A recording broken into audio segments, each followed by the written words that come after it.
Prince Harry was known for years as the Joker of the royal family, and he will now get the chance to that infamous wit to the test when he takes part in a virtual comedy fundraiser for veterans in the US.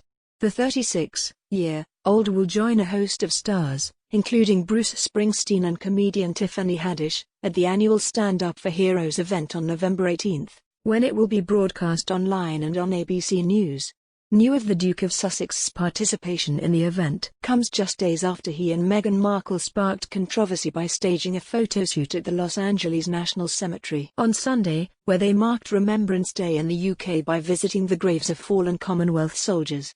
The couple's visit to the cemetery was captured by fashion photographer Lee Morgan, a move that sparked furious criticism from some who felt that they had turned the event into a publicity stunt.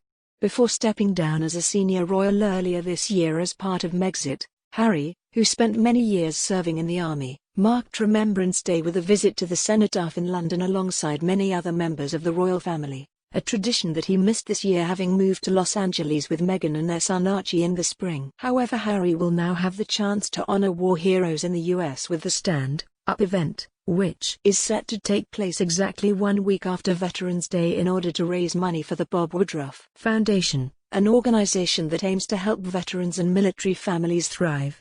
For the last 14 years, the Stand Up for Heroes event has continued to inspire our nation and serves as a reminder of all of the brave individuals that have defended our country selflessly in our military, said Bob Woodruff, ABC News correspondent and co-founder of the Bob Woodruff Foundation. This year, it is especially important that we unite to show support for their sacrifices as we come together virtually to stand up for our heroes. Stand Up for Heroes will air on ABC News Live, TikTok, Facebook Watch, Cheddar, Twitch, and Armed Forces Network.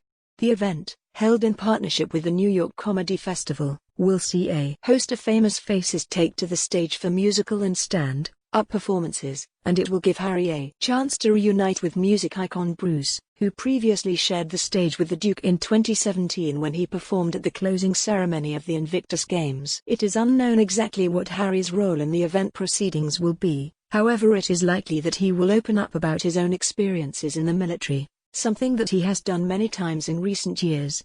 Last week, the Duke of Sussex spoke about his cherished relationship with veterans during an appearance on the Declassified podcast, on which he described coming together with former soldiers like meeting an old mate. On the podcast, which documents stories from the military community, the Duke also spoke about his own service, which included 2 tours of Afghanistan. When I get asked about this period of my life, I draw from memories, I draw from what I remember and who I remember, he said. Like the first time we were shot at and who I was with, the casualties we saw, and those we saved. And the first medevac we escorted out of contact in a race against time. Once served, always serving, no matter what.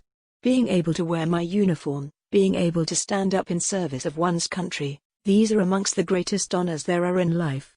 To me, the uniform is a symbol of something much bigger. It's symbolic of our commitment to protecting our country, as well as protecting our values.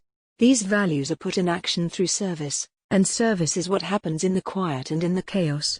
During the interview, Harry also stressed the importance of Remembrance Day, describing it as a moment for respect and hope. The act of remembering, of remembrance, is a profound act of honor, he said. It's how we preserve the legacies of entire generations and show our gratitude for the sacrifices they made in order for us to be able to live the lives we live today. Harry's podcast interview was aired 1 day before he and Meghan visited the Los Angeles Cemetery, which is located around 80 miles from their $14.5 million mansion in Montecito, where they live with their 1-year-old son Archie. During the visit, the Duke and Duchess of Sussex laid flowers picked from their garden at the cemetery's 2 Commonwealth gravestones, one for an airman who had served in the Royal Australian Air Force and one for a soldier from the Royal Canadian Artillery. The couple also placed a wreath at an obelisk in the cemetery that features a plaque inscribed in memory of the men who offered their lives in defense of their country. Harry wore his service medals as he lay a wreath on which he wrote, "To all of those who have served, and are serving, thank you." Meghan and Harry have come under fire for arranging for a photographer to capture their personal act of remembrance, with some branding the visit as a publicity stunt. DailyMail.com's editor, @large Piers Morgan, accused the couple of using it as a PR opportunity, writing on Twitter, Just outrageous, treating Remembrance Sunday like a PR opportunity, trying to steal headlines from the real royals doing their duty back home.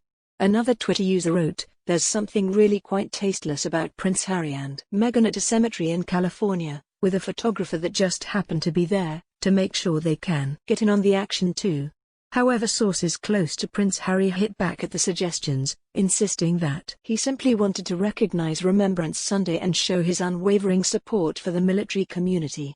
Earlier in the day, it emerged that Buckingham Palace aides had refused a request from Prince Harry to have a wreath laid at the cenotaph on his behalf, a move that is said to have deeply saddened the Duke, according to The Times.